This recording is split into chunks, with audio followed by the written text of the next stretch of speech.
कांग्रेस में उलटफेर की कहानी शुरू हो गई है। रोजा रमजान को लेकर के पद यात्रा की एक अलग राजनीति गढ़ी जा रही है। अब पूर्व अध्यक्ष अखिलेश सिंह इस बात को लेकर के आगे बढ़ रहे हैं कि हमने तो सिर्फ रोजा में पद यात्रा निकालने के लिए मना किया था, मगर शायद नए प्रभारी को यह बात नागवार गुजरी और मुझे जो है अध्यक्ष पद से हाथ धोना पड़ा, या हो सकता है उन्होंने अपने हिसाब से सब कुछ सेट कर रखा होगा।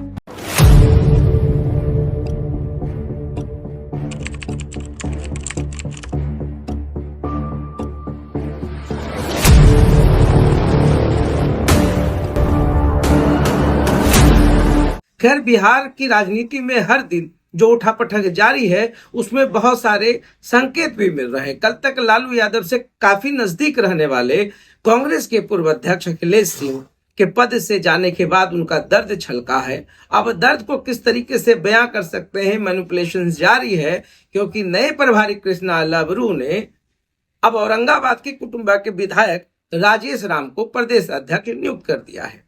और राजेश राम वही हैं जिनके पिता पूर्व में बिहार के मंत्री भी रह चुके हैं, दिलकेश्वर राम, दिवंगत दिलकेश्वर राम के पुत्र हैं।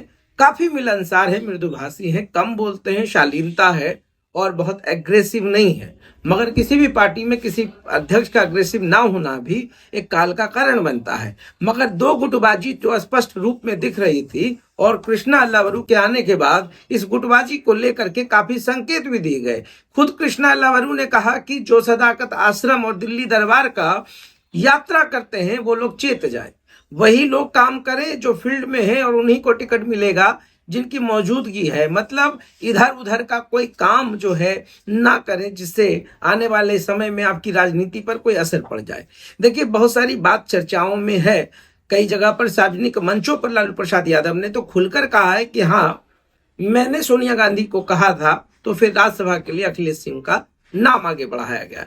ऐसे बहुत सारी बातों का चर्चा ये भी है कि खुद तेजस्वी यादव ने इस मुद्दे पर राहुल गांधी को भी फोन किया था। अब इसमें कितनी सच्चाई, इसकी पुष्टि मैं तो नहीं करता हूं, मगर हाँ, राजनीतिक गलियारों में जो बातें चर्चाएं में होती है उस पर बात कर रहे हैं। अभी अखिलेश सिंह क्या करेंगे, चूंकि अब नए अध्यक्ष की नियुक्ति हो चुकी है, अखिलेश सिंह का दर्द भी है, गुटबाजी छलके ना, इसको भी ध्यान में रखना होगा। और बिहार की राजनीति चूंकि 2025 में चुनाव होने हैं, ऐसे में हर मुंह पर सभी लोग निगाह टिकाकर बैठा हुआ है। इधर देखिए, कन्हैया कुमार पदयात्रा कर रहे हैं, रोजगार के ऊपर पदयात्रा कर रहे हैं, पलायन के ऊपर यात्रा कर रहे हैं। उनका जो यात्रा है वो युवाओं को साथ में जोड़ने की यात्रा है। अब इस यात्रा से कितनी सफलता मिलेगी, बिहार की राजनीति में हर चीज का ध्रुवीकरण हो सकता है, जातीय ध्रुवीकरण तो फिक्स्ड है, और इसके बीच में एक नया जो यात्रा है वो कितना प्लस कर पाएगा। राहुल गांधी भी गाहे बेगाहे आ ही रहे हैं बिहार में, बहुत सारी संभावनाओं को एक्सप्लोर किया जा रहा है। कृष्णा अल्लावरू नए हैं, कन्हैया कुमार भी पहले सीपीआई में हुआ करते थे, फिर कांग्रेस में आ गए, और उनके बातों को तो आप सभी जानते हैं, मुखर होकर अपनी बात रखते हैं, सिस्टम के खिलाफ ज्यादा बोलते हैं, बोलते ही अच्छा है, मगर अपने बोली और अपने संवाद को कितना वोट में परिवर्तित कर पाएंगे। चूंकि अखिलेश सिंह जैसे अनुभवी नेताओं के अनुभव के सामने कन्हैया कुमार बच्चे हैं, और खुद अखिलेश सिंह ने भी कहा है कि कन्हैया मेरे बच्चे की तरह है। मतलब राजनीति में भी बच्चे हैं और रिश्तों में भी बच्चे हैं। अखिलेश सिंह का एक अपना उम्र है, अपना एक पड़ाव, अपना एक स्टैंड है। देखिए, बिहार की राजनीति में कांग्रेस कुछ करे या ना करे, तनाव तो जरूर फैला हुआ है। इधर महागठबंधन का जो खेमा है बिल्कुल शांत पड़ा हुआ है। लालू यादव को भी तकलीफ है, इधर तेजस्वी को भी तकलीफ है, क्योंकि अखिलेश सिंह एक बीच की कड़ी थे, दोनों परिवार को साथ में जोड़ने का काम भी करते थे। अब अखिलेश सिंह के दूर होने से इसका असर लालू खानदान पर क्या पड़ेगा, उनके पॉलिटिकल बैकग्राउंड पे क्या पड़ेगा, यह भी देखना दिलचस्प होने वाला है। क्योंकि 2025 में अगर कांग्रेस अलग हो गई या राजद से तालमेल नहीं होता है, मैं संभावनाओं की बात कर रहा हूं, क्योंकि संभावनाओं पर पूरे बिहार की कहानी लिखी जा रही है, करी जा रही है। सोशल मीडिया प्लेटफॉर्म पे तो संभावनाओं पर ही खबर बनती है। अगर मैंने कहा, अगर कांग्रेस खुद के बूते चुनाव लड़ती है तो राजद के लिए भी नुकसान तो होगा ही, बीजेपी के लिए भी उससे ज्यादा नुकसान होगा।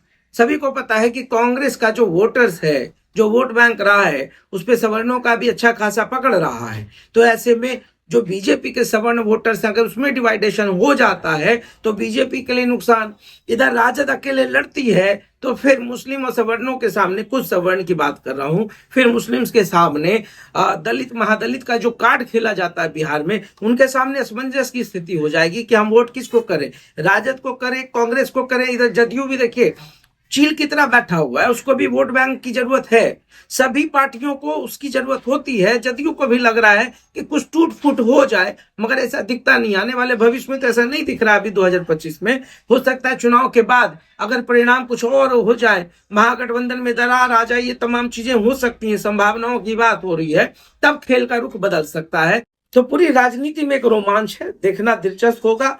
क्या राहुल गांधी करते हैं, कितना कृष्णा लवरू कुछ सारथी बनकर रथ को खींच पाते हैं, कितना कन्हैया कुमार बंसी बजा सकते हैं बिहार में, वो भी देखेंगे। क्योंकि कन्हैया हैं, मुरली बजाते हैं और अच्छा बजाते हैं, बोलते भी अच्छा है। इधर अखिलेश सिंह हैं, और देखिए पूरी कहानी जो है बिहार में स्क्रिप्टेड होती है, पहले से पता होता है, अंडरस्टूड भी होता है। राजनीति एक बंद कमरे की चीज है, सार्वजनिक जब हो जाए तो वो राजनीति नहीं होती। बंद कमरे की बात को राजनीति में समझिए, और जब सार्वजनिक हो जाए तो उसको र्यूमर समझिए, जैसा कि र्यूमर्स चलता रहा है। और बिहार में र्यूमर्स का एक अलग कॉर्नर है, मगर पॉलिटिक्स का एक ही कॉर्नर है, वो बंद कमरा है। तो रिजल्ट क्या होगा उस पर हम बात करेंगे, देखते रहिए साथ। बहुत बहुत धन्यवाद।